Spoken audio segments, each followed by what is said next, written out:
नमस्ते, मैं हूं अर्पिता आर्या। कहीं सियासत, कहीं हंगामा, कहीं बवाल, यहां हर खबर से उठते हैं सुलगते सवाल।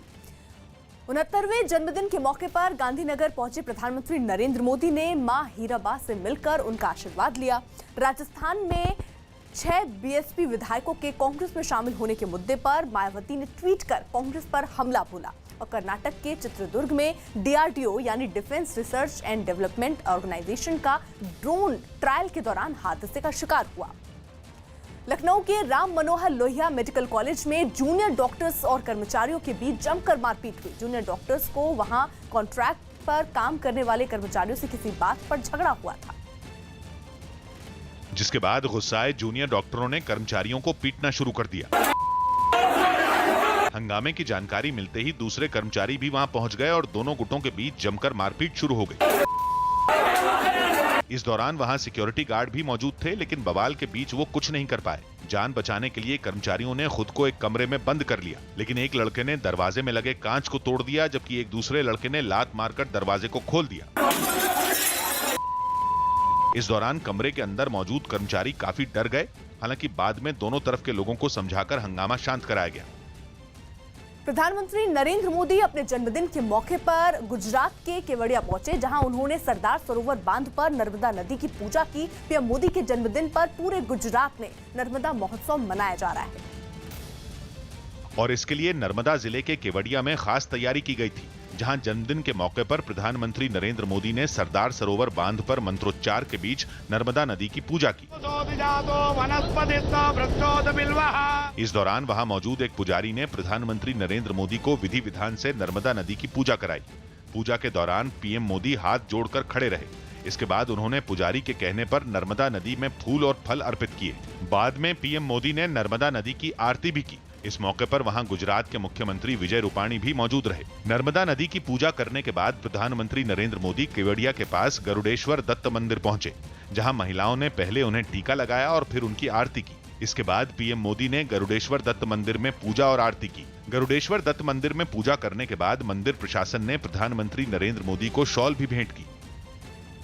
सरदार सरोवर बांध से नर्मदा नदी की पूजा करने से पहले प्रधानमंत्री नरेंद्र मोदी अपने जन्मदिन के मौके पर केवड़िया में तितली गार्डन पहुंचे, जहां उन्होंने रंग बिरंगी तितलियों को उड़ाया। प्रधानमंत्री नरेंद्र मोदी काफी देर तक तितली गार्डन में रुके। इसके बाद पीएम मोदी ने केसरिया रंग के टाइगर तितली को राज्य की तितली घोषित किया।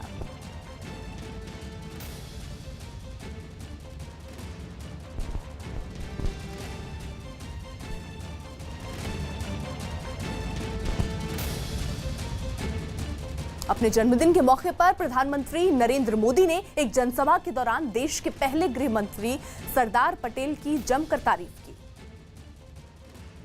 कल्पना कीजिए, अगर सरदार वल्लभ भाई पटेल, उनकी जो दूरदर्शिता अगर वो तब न होती, सरदार साहब के पास एक काम न होता, तो आज भारत का नक्शा कैसा होता और भारत की समस्याएं कितनी अधिक होती।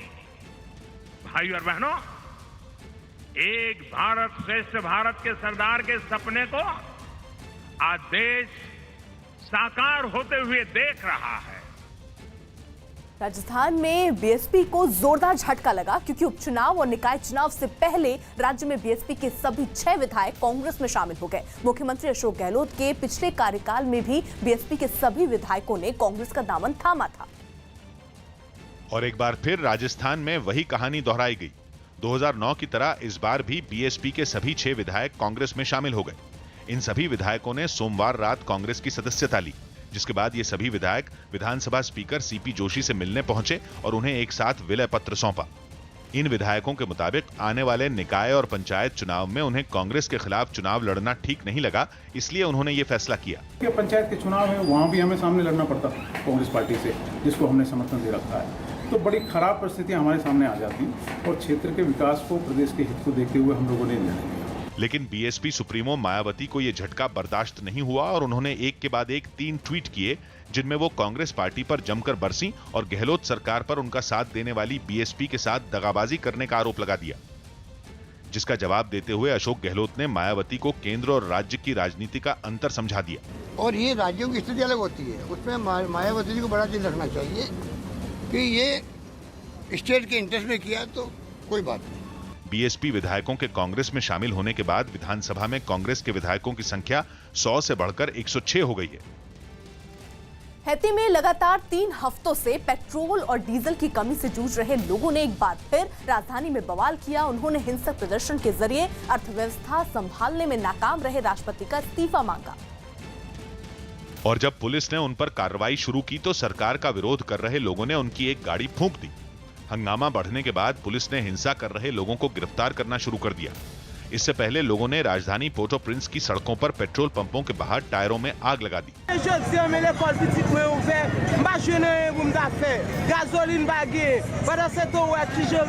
लोगों ने सरकारी दफ्तरों के बाहर भी हंगामा किया। कार्रवाई कर रही पुलिस पर तो पत्थर भी फेंके गए। लोगों ने दावा किया कि हैती के ज्यादातर पेट्रोल पंपों पर ताले लटके हैं, जिसकी वजह से गाड़ियां नहीं चल रही हैं और कई स्कूलों ने भी बस सेवा बंद कर दी है। भारत सरकार पहली बार देश का डिजिटल मैप बनाने की तैयारी में जुटी है। जानकारी के मुताबिक सर्वे ऑफ इंडिया ड्रोन की मदद से भारत का डिजिटल मैप बनाने की तैयारी कर रहा है और साइंस एंड टेक्नोलॉजी डिपार्टमेंट 2 साल तक इस प्रोजेक्ट पर सर्वे ऑफ इंडिया की मदद करेगा। डिजिटल मैप तैयार करने का प्रोजेक्ट महाराष्ट्र, हरियाणा और कर्नाटक में शुरू हो चुका है और इसके लिए 3 डिजिटल केंद्र भी बनाए गए हैं। बताया गया कि जीपीएस और गूगल मैप्स के मुकाबले ये डिजिटल मैप ज्यादा सटीक होगा और इसमें जगहों की सही जानकारी मिलेगी। भारत का मौजूदा नक्शा कर्नल सर जॉर्ज एवरेस्ट से मई 1830 को बनाया था।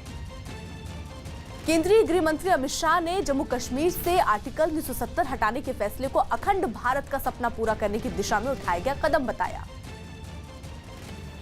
5 अगस्त के दिन जब संसद हुई और प्रधानमंत्री जी ने सुबह कैबिनेट में फैसला लिया कि इस देश अब 370 और 35 से मुक्ति चाहता है, अखंड भारत का स्वप्न हम पूरा करना चाहते हैं और आज इससे भी हम मुक्ति पा ली। ढेर सारी बातें होती, ये होगा वो होगा। मैं आपको बताना चाहता हूं 5 अगस्त से लेकर 17 सितंबर तक इतना समय हुआ, कश्मीर में एक भी गोली नहीं चलानी पड़ी है, एक भी व्यक्ति का मृत्यु नहीं हुआ है। अमित शाह ने 2022 तक सभी लोगों को मकान देने का वादा किया। दिल्ली में आयोजित एक कार्यक्रम में गृह मंत्री अमित शाह ने 2022 तक सभी लोगों को अपने मकान समेत सभी जरूरी सुविधाएं देने का वादा किया। 2022 तक एक भी व्यक्ति ऐसा नहीं होगा जिसके पास घर नहीं होगा, घर में बिजली नहीं होगी, ऐसा देश में एक भी घर नहीं। प्रधानमंत्री मोदी के जन्मदिन पर बिहार के गया में बीजेपी नेताओं ने एक अस्पताल में सफाई अभियान चलाया। इस अवसर पर भारतीय जनता पार्टी सेवा सप्ताह के रूप में मना रहा है। हम लोग महादेव से प्रार्थना करते हैं कि स्वस्थ एवं दीर्घायु बनाए रखें।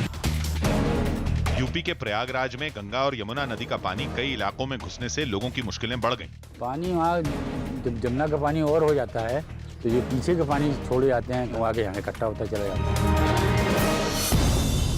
सचिन तेंदुलकर और विराट कोहली समेत कई हस्तियों ने प्रधानमंत्री मोदी को उनके जन्मदिन पर शुभकामनाएं दी।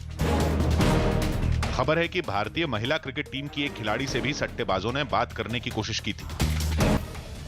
उत्तर प्रदेश के गजरौला में एनकाउंटर के डर से 15,000 के एक इनामी बदमाश ने पुलिस के सामने सरेंडर कर दिया। इस बदमाश पर एक व्यापारी के मुनीम से 15 लाख रुपए की लूट का आरोप था और पुलिस उसकी तलाश में जुटी थी, लेकिन पुलिस को चकमा देते हुए आरोपी खुद ही उनके सामने सरेंडर करने पहुंच गया। आरोपी अपने गले में 2 तख्तियां लटकाए हुए था जिन पर मुझे गोली मत मारो और मैं लुटेरा हूं, माफ कर दो लिखा हुआ था, जबकि वो अपने हाथों में 500 रुपए के नोटों की 4 गड्डियां पकड़े हुए था। क्या कारण है तुमने जो पुलिस के सामने आत्मसमर्पण किया है? बदमाश के सरेंडर करने के बाद पुलिस ने पूरे शहर में उसका जुलूस निकाला। इस दौरान बदमाश को देखने के लिए लोगों की भीड़ जुट गई और कई लोग उसका वीडियो बनाने लगे। पूरे शहर में घुमाने के बाद पुलिस बदमाश को थाने लेकर आई और पूछताछ शुरू कर दी। गले में तख्ती लटकाए हुए एक अपराधी आज आया। उसने कहा कि मैं लूट का अपराधी हूँ और मैं लूट के माल के साथ सरेंडर करना चाहता हूँ। पुलिस ने बदमाश से लूट के 2 लाख रुपए और एक कार बरामद कर ली। राजस्थान के कोटा में भारी बारिश के बाद आई बाढ़ में अपना सब कुछ गंवा चुके करीब 4000 लोग राहत शिविरों में रहने को मजबूर हो गए। कोटा में आई बाढ़ की वजह से कई गांव पूरी तरह पानी में डूब गए, जिसके बाद लोग अपनी जान बचाने के लिए राहत शिविरों में पहुंच गए, जहां उनके खाने पीने का बेहतर इंतजाम किया गया। मुश्किल इनके सामने ये है कि अभी राहत शिविर में उनको खाना मिल रहा है, चाय भी मिल रही है, लेकिन जब पानी नीचे उतरेगा और जब अपने घरों में जाएंगे तो करेंगे क्या? कईयों के घर बिल्कुल बह चुके हैं। शिविर में रह रहे इन लोगों का सब कुछ पानी में बह गया, जबकि कई लोगों के मकान गिर गए। मकान टूट गया मेरा, तो कुछ भी नहीं बचा मेरे तो। जीवन भर की कमाई पानी में बह जाने के बाद कई महिलाओं ने तो आत्महत्या तक की धमकी दे डाली। माथा पकड़ के रोएंगे या मरेंगे, ऐसा कर करके जब कुछ नहीं होएगा तो मर जाएंगे, और क्या करेंगे और क्या करेंगे। शिविरों में रह रहे लोगों की मुश्किलें कम होती नहीं दिख रही, क्योंकि पानी उतरने के बाद उन्हें घर लौटने की चिंता सता रही है। अमेरिका के डैलस में एक पुरानी इमारत को विस्फोटक की मदद से उड़ा दिया गया। 70 साल पहले बनी इस इमारत की जगह एक नई और बड़ी इमारत बनाई जाएगी, जिसके लिए पुरानी इमारत को विस्फोटकों का इस्तेमाल कर ढहा दिया गया। धमाके के जरिए इमारत को ढहाने के लिए बड़ी मात्रा में विस्फोटकों का इस्तेमाल किया गया। पहले इमारत के भीतरी हिस्से में एक धमाका हुआ, इसके बाद इमारत के दूसरे हिस्सों में जोरदार विस्फोट हुआ।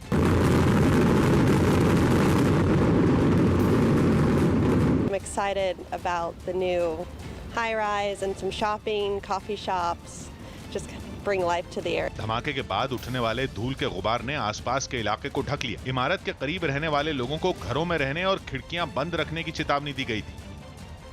दिल्ली में एक कार्यक्रम में गृह मंत्री अमित शाह ने भरोसा दिया कि 2024 तक भारत दुनिया की तीसरी सबसे बड़ी अर्थव्यवस्था वाला देश बन जाएगा। हमारा जीडीपी ग्रोथ रेट एवरेज क्या था? 6 पॉइंट समथिंग के आसपास था। पिछले 5 साल में 7.5 जीडीपी ग्रोथ रेट रहा है, और हम दुनिया में तीसरी बड़ी अर्थव्यवस्था $5 ट्रिलियन की इकोनॉमी बनने की दिशा में बहुत तेजी के साथ आगे बढ़ रहे हैं। जम्मू कश्मीर से आर्टिकल 370 हटाए जाने के बाद वहां की जेलों में बंद नए कैदियों को आतंकी बनाने की साजिश रची जा रही है। खुफिया सूत्रों से मिली जानकारी के मुताबिक जम्मू कश्मीर की जेलों में बंद पुराने आतंकी नए कैदियों को आतंक के रास्ते पर ढकेलने की कोशिश कर रहे हैं। इसके लिए जेलों के अंदर ही नए कैदियों को जिहाद के नाम पर आतंक का पाठ पढ़ाया जा रहा है। बताया गया कि पुराने आतंकी जेल पहुंचने वाले नए कैदियों का ब्रेन वॉश कर उनको जैश, हिज़्ब और लश्कर जैसे आतंकी संगठनों में शामिल कराना चाहते हैं। नए कैदियों को आतंकी संगठनों का हिस्सा बनाने के लिए उनके घर वालों को भी आर्थिक मदद के नाम पर बरगलाया जा रहा है। इस साजिश की जानकारी मिलने के बाद कश्मीर की जेलों में बंद 200 से ज्यादा नए कैदियों को दूसरे राज्यों की जेलों में शिफ्ट किया जा रहा है, और ये भी बताया जा रहा है कि नए कैदियों को उत्तर प्रदेश में लखनऊ, आगरा, वाराणसी और प्रयागराज की जेलों में भेजा जा रहा है। गुजरात के सूरत में प्रधानमंत्री नरेंद्र मोदी के 69वें जन्मदिन की खुशी में कुछ लोगों ने 7000 किलो का केक काटा।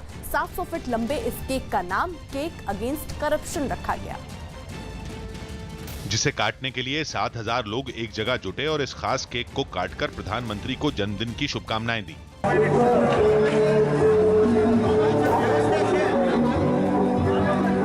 ये केक भ्रष्टाचार के मुद्दे पर बनाया गया, इसीलिए उस पर भगोड़े हीरा कारोबारी नीरव मोदी, चारा घोटाला मामले में सजा काट रहे लालू यादव, भारतीय बैंकों के 9000 करोड़ रुपए हड़प कर भाग जाने के आरोपी विजय माल्या और आईएनएक्स मीडिया मामले में जेल में बंद पूर्व वित्त मंत्री पी चिदम्बरम की तस्वीरें बनाई गई। इन तस्वीरों के आखिर में अगला कौन भी लिखा गया। नरेंद्र भाई करप्शन ऊपर स्ट्राइक करेली છે, એટલે અમે આ કરપ્શન વિશે પકડીને એમની બર્થડે સેલિબ્રેટ કરવાનું નક્કી કર્યું છે। साथ ही इस केक पर पीएम की तस्वीर बनाकर उन्हें 69वें जन्मदिन की बधाई दी गई।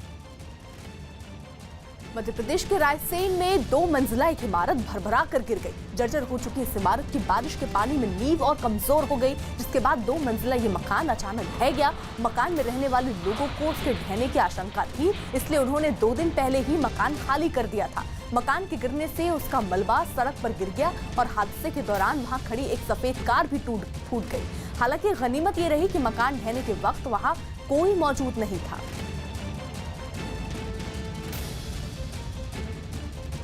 आरबीआई गवर्नर शक्तिकांत दास के देश की जीडीपी बढ़त का आंकड़ा खराब होने की बात कबूल करने पर सियासी पारा चढ़ गया। न्यूज 18 को दिए गए इंटरव्यू में शक्तिकांत दास ने माना कि जीडीपी बढ़त 5% आना चिंता की बात, क्योंकि जीडीपी बढ़त का ये आंकड़ा उम्मीद से कहीं ज्यादा खराब है। Numbers definitely look much worse because in the first quarter we had projected 5.8 and I think almost everybody had projected not below 5.5 or so. But the number 5% is a surprise. RBI governor के ऐसा बोलते ही कांग्रेस ने सरकार को पूर्व प्रधानमंत्री मनमोहन सिंह के दिखाए रास्ते पर चलने की नसीहत दे डाली। हो क्या रहा है इस देश में? जो लंबे चौड़े दावे किए मोदी जी ने वो तो धरातल पे दिख नहीं रहा है। आप कम से कम मनमोहन सिंह जी से राय विचार जो लेते हैं उसको फॉलो क्यों नहीं करते हैं? जबकि आरजेडी ने आरबीआई गवर्नर के इस मामले पर देर से चुप्पी तोड़ने पर सवाल उठा दिए। अभी तक उसके ऊपर बोल क्यों नहीं रहते, यही आश्चर्य की बात है। और ये तो हम लोग बार बार कह रहे हैं कि ये भी आंकड़ा जो है वो गलत है। खराब जीडीपी बढ़त के आंकड़े पर बयानबाजी के बीच सरकार ने 2024 तक देश की अर्थव्यवस्था को नई ऊंचाइयों पर ले जाने का भरोसा दिया। मुझे मालूम है काफी लोगों के मन में शंका है, मगर मैं कहता हूं आप मान लीजिएगा कि हिंदुस्तान को $5 ट्रिलियन की इकोनॉमी 2024 के पहले बनना ही है, ये सुनिश्चित है। प्रधानमंत्री नरेंद्र मोदी अपने जन्मदिन के मौके पर अहमदाबाद में अपनी मां से मिलने पहुंचे। प्रधानमंत्री ने मां के पैर छूकर आशीर्वाद लिया और फिर मां के साथ ही दोपहर का खाना खाया। पीएम मोदी हर साल अपने जन्मदिन के मौके पर अपनी मां से मिलने और आशीर्वाद लेने अहमदाबाद आते हैं। पीएम मोदी ने मां के साथ आधे घंटे से ज्यादा का वक्त बिताया। मां से मुलाकात के बाद पीएम मोदी ने घर के बाहर मौजूद पड़ोसियों से मुलाकात की और उन्हें ऑटोग्राफ भी दिया।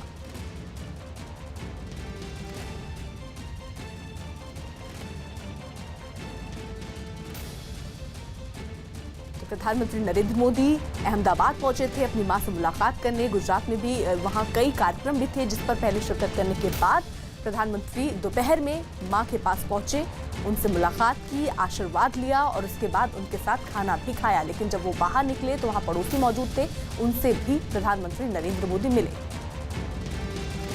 पीएम के जन्मदिन पर एक कलाकार ने समंदर किनारे रेत से उनकी आकृति बनाई। प्रधानमंत्री मोदी के जन्मदिन पर मुंबई में एक कलाकार ने समंदर किनारे रेत से उनकी एक आकृति बनाई। मैं उनको जाके एक गुलदस्ता नहीं दे सकती, तो मैंने उनकी प्रतिमा यहाँ पे बालू पे बनाई और उनको हैप्पी बर्थडे टू यू कहा मैंने बालू पे। शराबबंदी के बावजूद गुजरात के सूरत में कुछ लोगों पर शराब के साथ जन्मदिन पार्टी मनाने का आरोप लगा।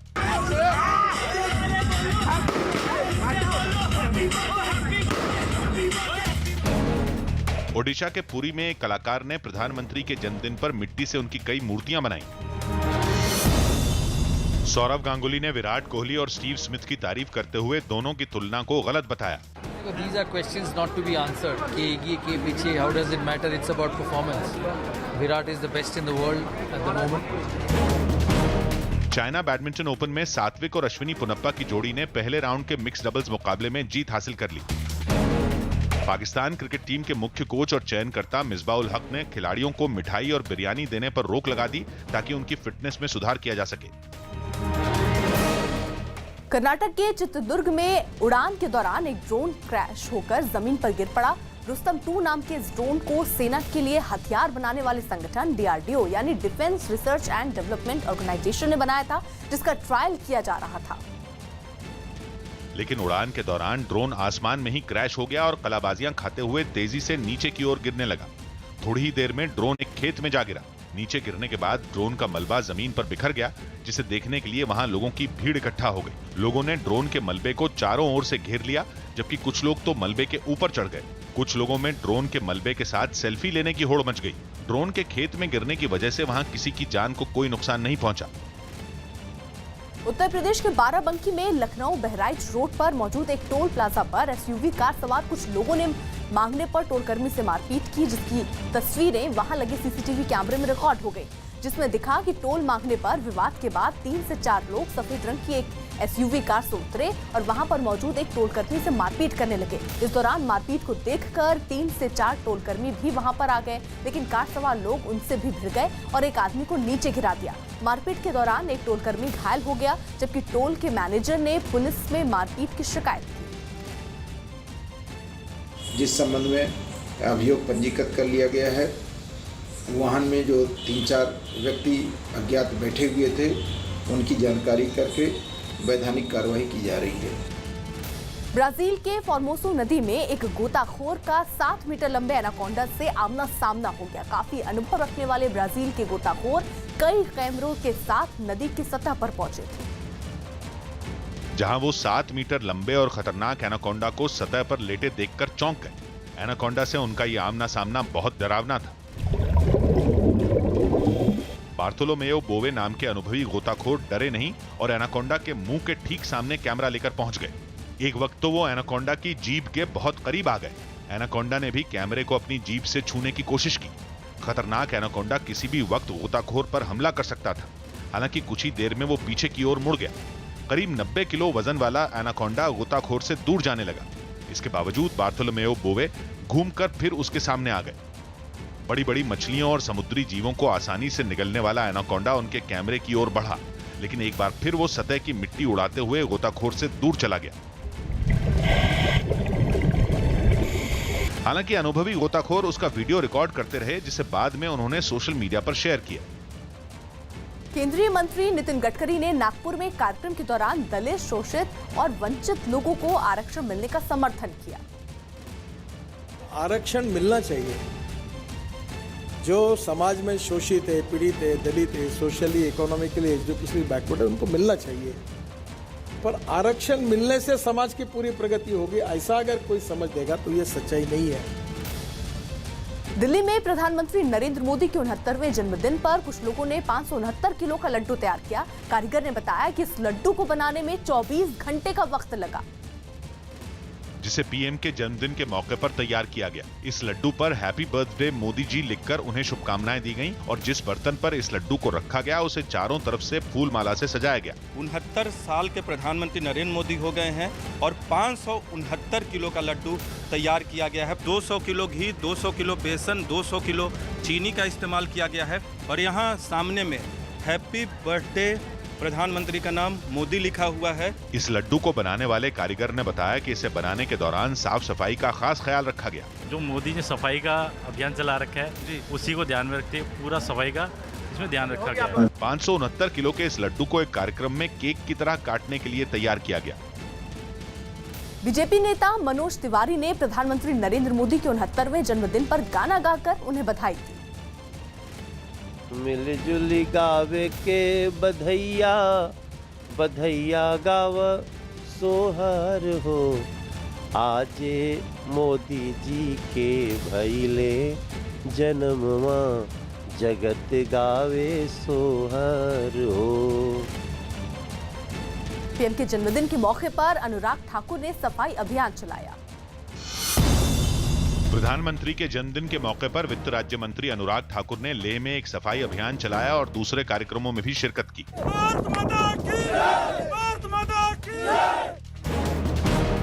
दिल्ली के ज्योति नगर में कुछ बदमाशों ने एक शोरूम के मालिक की गोली मारकर हत्या कर दी। गेट पर आकर गोली मार दिल्ली हाईकोर्ट ने जेएनयू छात्र संघ चुनाव के नतीजे घोषित करने पर लगी रोक हटा दी और याचिकाकर्ता को गलत जानकारी देने पर फटकार लगाई। जीत है तो फैक्ट्स एंड ट्रूथ की जीत है। झूठ को खारिज किया कोर्ट ने और साफ तौर पे एक बात बोला, इलेक्शन कमेटी रिजल्ट्स को डिक्लेयर करे। अक्षय कुमार ने प्रधानमंत्री मोदी की जिंदगी पर बन रही फिल्म मन बैरागी का पहला लुक जारी कर दिया, जिसे निर्देशक संजय लीला भंसाली बनाएंगे। वित्त राज्य मंत्री और बीसीसीआई के पूर्व अध्यक्ष अनुराग ठाकुर ने लेह में एक स्पोर्ट्स एकेडमी खोलने का वादा किया। एक वायदा आपसे करके जा रहा हूं, अगली बार जब आऊंगा उससे पहले एक क्रिकेट एकेडमी आपकी यहाँ पर। हांगकांग में एक मेट्रो ट्रेन के पटरी से उतरने से हड़कंप मच गया, जिसके पीछे चीन के खिलाफ प्रदर्शन कर रहे लोगों का हाथ होने की आशंका जताई गई। मध्य प्रदेश के दमोह में प्रदेश के शिक्षा मंत्री प्रभु राम चौधरी के एक कार्यक्रम में अचानक बिजली चली गई और फिर पूरे कार्यक्रम के दौरान बिजली आई ही नहीं। घटना तब हुई जब शिक्षा मंत्री प्रभु राम चौधरी अपनी सरकार आपके द्वार कार्यक्रम में शामिल होने पहुंचे थे।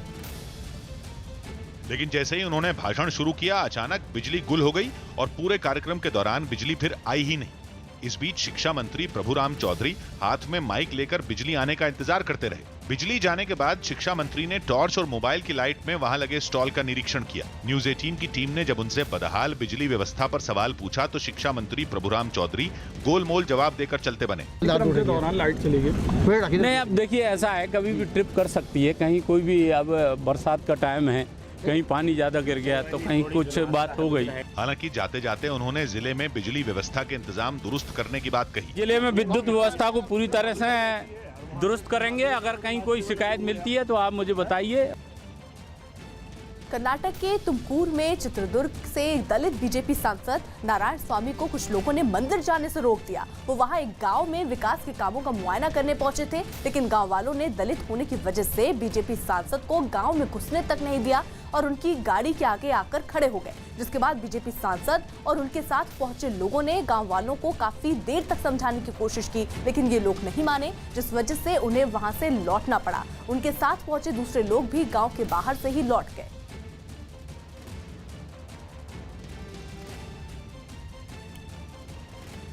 झारखंड के जमशेदपुर में हुए तबरेज अंसारी मॉब लिंचिंग मामले में उसकी पत्नी ने इंसाफ नहीं मिलने पर आत्महत्या की धमकी दी। इस मामले में पुलिस ने पिछले महीने चार्जशीट से आरोपियों पर से हत्या की धारा हटा दी थी, जिस पर तबरेज अंसारी की पत्नी शाइस्ता परवीन ने नाराजगी जताई और इंसाफ नहीं मिलने पर आत्महत्या करने की धमकी दी। अगर इंसाफ नहीं मिला, अगर उन लोग को फांसी की सजा नहीं हुआ तो हम आत्महत्या कर लेंगे डीसी ऑफिस या एसपी ऑफिस में। आरोपियों से हत्या की धारा हटाने के बाद तबरेज अंसारी के घर वालों ने प्रशासन के अधिकारियों से मुलाकात की और फिर से आरोपियों पर हत्या की धारा के तहत कार्रवाई की मांग की। बाद में तबरेज अंसारी की पत्नी शाइस्ता परवीन ने मीडिया से बातचीत करते हुए प्रशासन पर गंभीर आरोप लगाए। आप पूरा दुनिया तो जानता है उनके मौत कैसे हुआ, किस तरह से मौत हुआ है। यहाँ डीसी ऑफिस, एसपी ऑफिस, सब जगह है, कोई साथ देने को तैयार नहीं है। घर वालों ने पुलिस और प्रशासन पर तबरेज अंसारी की पोस्टमार्टम और विसरा रिपोर्ट नहीं देने का भी आरोप लगाया। एसपी साहब का साफ साफ कहना है कि हम विसरा रिपोर्ट भी नहीं देंगे, पोस्टमार्टम रिपोर्ट भी नहीं देंगे, कुछ नहीं देंगे। जब ये सब हम लोगों को नहीं मिलेगा तो हम लोग कानूनी कार्रवाई आगे कैसे बढ़ाएंगे। पहली बार मुंबई में हो रहे आईफा यानी international Indian film academy award के मौके पर फिल्म जगत की कई हस्तियां शामिल हुई। बीते शाम आईफा में टेक्निकल कैटेगरी के अवार्ड दिए गए, लेकिन इस कार्यक्रम में कटरीना कैफ के खास अंदाज ने सभी लोगों का ध्यान अपनी ओर खींच लिया।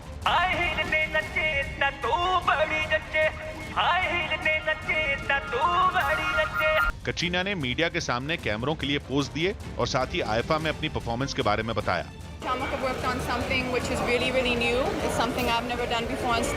आईफा के लिए खास तौर पर तैयार हुई कटरीना ने अपनी एक फोटो इंस्टाग्राम अकाउंट पर भी शेयर की, जिस पर अर्जुन कपूर ने कमेंट कर चुटकी ली। इससे पहले भी कटरीना ने 2017 के आईफा से जुड़ी अपनी एक तस्वीर शेयर की थी और तब भी अर्जुन कपूर कटरीना के काले चश्मे पर उनसे उलझ गए थे।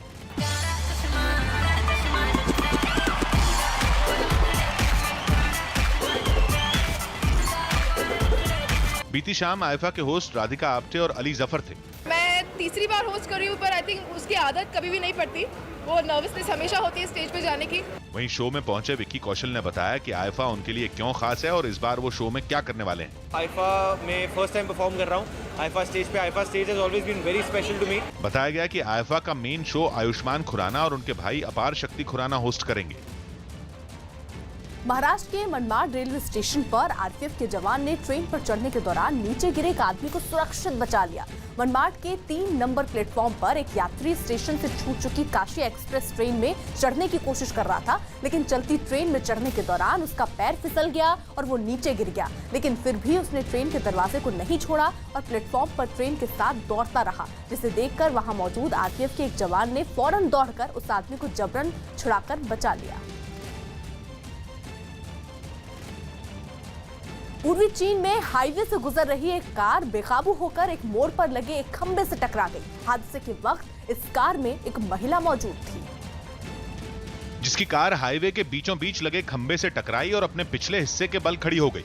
हादसे से पहले हाईवे से कई गाड़ियां गुजर रही थीं। कुछ ही देर बाद इनमें शामिल एक सफेद कार लेन बदलने के चक्कर में खंबे से टकरा गई।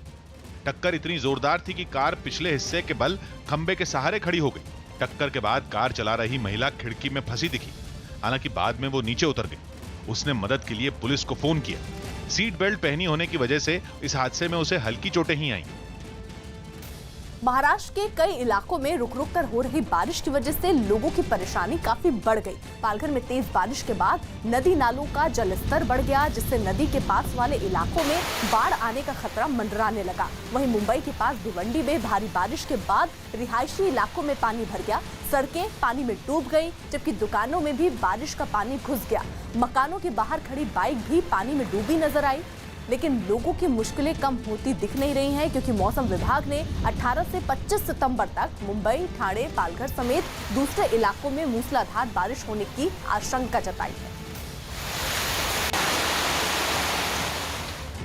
जर्मनी में उड़ने वाली टैक्सी बनाने वाली कंपनी वोलोकॉप्टर ने अपनी नई एयर टैक्सी लॉन्च की है और इस एयर टैक्सी ने वोलोकॉप्टर, एयरबस और उबर जैसी बड़ी कंपनियों को टक्कर देने जा रही है, जिसे पहली बार स्टुटगार्ट शहर के एक मैदान में उड़ाकर दिखाया गया।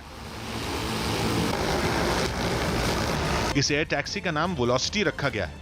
बैटरी से उड़ने वाली इस टैक्सी में इलेक्ट्रिक मोटर लगी हैं, जिनकी मदद से एक बार में यह टैक्सी 35 किलोमीटर की दूरी तय कर सकती है। उड़ान के दौरान एयर टैक्सी की रफ्तार 110 किलोमीटर प्रति घंटा तक होगी। 2 लोग इस टैक्सी में बैठकर उड़ान भर सकेंगे। एयर टैक्सी को ऐप की मदद से बुक किया जा सकता है। Our Volocopters are flying manned and unmanned in the third generation. Volocopter company ने ही 2011 में पहली बार पायलट के साथ उड़ान भरने वाली एयर टैक्सी लॉन्च की थी। उस वक्त VC1 नाम की इस एयर टैक्सी को देखने में ऐसा लगता था जैसे एक बड़ी बॉल के चारों ओर ड्रोन की तरह पंखे फिट किए गए हों। 8 साल के बाद अब कंपनी 2023 तक दुनिया के कई शहरों में अपनी एयर टैक्सी चलाने की तैयारी कर रही है। उत्तर प्रदेश की योगी सरकार में मंत्री गुलाब देवी ने प्रधानमंत्री नरेंद्र मोदी को अवतार बताते हुए 69वें जन्मदिन पर उन्हें शुभकामनाएं दी। मोदी से ज्यादा महत्वपूर्ण व्यक्तित्व इस संसार में आज की तारीख में कोई है नहीं। वो एक अवतार है, वो साधारण मानव नहीं है। उन्होंने अवतार लिया है दुष्टों का विनाश करने के लिए, समाज में शांति की स्थापना करने के लिए। नैनीताल हाईकोर्ट में वेतन बढ़ाए जाने का केस जीतने के बाद भी 2 सफाई कर्मियों का वेतन केवल 5 रुपए प्रति घंटा बढ़ाया गया। बताया गया कि दोनों सफाई कर्मियों ने पैसे उधार लेकर हाईकोर्ट में केस लड़ा था, जिसमें उन्हें जीत तो मिली, लेकिन उन दोनों के हाथ केवल 5-5 रुपए आए। कोई आटा भी नहीं आ सकता, 5 रुपए की चाय तक नहीं आ सकती, उसमें क्या खुशी होगी। बताया गया कि दोनों सफाई कर्मी हर रोज 3 घंटे काम करते हैं और केस जीतने से पहले उन्हें 19 रुपए हर घंटे के हिसाब से मिलते थे। कोर्ट से केस जीतने के बाद उनका वेतन 5 रुपए बढ़ाकर 19 से 24 रुपए कर दिया गया। लेकिन इस बात से नाराज सफाई कर्मियों ने अपने अधिकारियों पर कई गंभीर आरोप लगा दिए। अब सरकार ने तो हमको लिखित में 3 घंटे का काम दिया, हमको पूरे दिन काम लिया जाता है। जिलाधिकारी पर अन्याय करने का आरोप लगाते हुए दोनों सफाई कर्मियों ने फिर से हाई कोर्ट में केस लड़ने का मन बना लिया। अभी हम उसकी डीएम के इस आदेश को चुनौती देंगे नानीताल में, क्योंकि उनके साथ बहुत बड़ा अन्याय, पर्सनली मुझे भी लगता है कि अन्याय हुआ है। कांग्रेस महासचिव दिग्विजय सिंह ने एक और विवादास्पद बयान दिया। दिग्विजय सिंह ने भोपाल में आयोजित संत समागम में कहा कि भगवा वस्त्र पहनकर बलात्कार हो रहे हैं और जो लोग सनातन धर्म को बदनाम कर रहे हैं उन्हें भगवान माफ नहीं करेगा। दिग्विजय सिंह ने आरोप लगाया कि मठ मंदिरों पर कब्जे की कोशिश की जा रही है। व्यक्ति अपना परिवार छोड़कर साधु बनता है, धर्म के आचरण करते हुए आध्यात्म की तरफ मुड़ता है। लेकिन आज भगवा वस्त्र पहनकर लोग चूरन बेच रहे हैं, भगवा वस्त्र पहनकर बलात्कार हो रहे हैं, मंदिरों में बलात्कार हो रहे हैं। क्या यही है हमारा धर्म? हमारे सनातन धर्म को जिन लोगों ने बदनाम किया है उन्हें ईश्वर की माफ नहीं करेगा।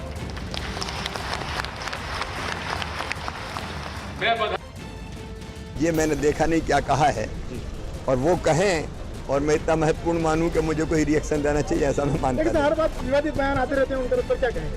अब मुझे कुछ नहीं कहना। एक चीज और भी है कि धर्म का ठेकेदार भी बताया उन्होंने कि पार्टी को ऐसे इशारे में। उनसे सवाल पूछिए ना, उन्होंने क्यों कहा, उनसे पूछिए। मैं मुझे के बारे में क्या कहना चाहेंगे? वो हमेशा इस तरह के बयान खास मैं कुछ नहीं देता, वो प्रसिद्धि पाने के लिए कुछ भी कहते रहते हैं। हर चीज का हमें कहाँ जवाब देते सर। गणपति उत्सव के खत्म होने के बाद देश भर में मशहूर मुंबई के लाल बाग के राजा को चढ़ावे में मिली चीजों की नीलामी शुरू हो गई है। इन चीजों की नीलामी उसी पंडाल में की जा रही है। जहां लालबाग के राजा की मूर्ति को 11 दिनों तक स्थापित किया गया था। नीलामी के लिए पंडाल में एक बड़ी सी टेबल पर चढ़ावे में मिली सभी चीजों को सजा दिया गया और उसके बाद बोली शुरू की गई। 20,000 रुपए बेचे। हर साल की तरह इस साल भी लालबाग के राजा के भक्तों ने दिल खोलकर चढ़ावा चढ़ाया, जिसमें कई कीमती जेवर, छोटी बड़ी सोने चांदी की मूर्तियां शामिल हैं। लालबाग के राजा पर हर साल चढ़ावा आता है, भक्त उनके चढ़ावा चढ़ाते हैं। उसकी गणपति उत्सव खत्म होने पर नीलामी की जाती है। आप देखिए यहाँ पर तमाम जो सामान है जो गणपति के भक्तों ने चढ़ाए हैं। दावा है कि लालबाग के राजा को उनके भक्तों ने करीब 4 किलो सोना और कई किलो चांदी चढ़ाई। कम से कम 4 किलो के करीब सोना है, 10 किलो तक चांदी है। सोने चांदी के अलावा लालबाग के राजा को भारी मात्रा में कैश भी चढ़ाया गया। हालांकि इसमें पिछले साल की तुलना में कमी आई। मंडल के लोग कह रहे हैं कि जो चढ़ावा है इस बार कम आया, क्योंकि इस बार बारिश भी काफी ज्यादा थी, जीएसटी का असर था और कहीं न कहीं मंदी का जो असर था उसके चलते जो है यहाँ पर चढ़ावा कम आया है। ये नीलामी अगले 2 दिनों तक जारी रहेगी, जिसमें शामिल होकर भक्त अपने बप्पा को चढ़ावे में मिली चीजों को हासिल कर सकते हैं।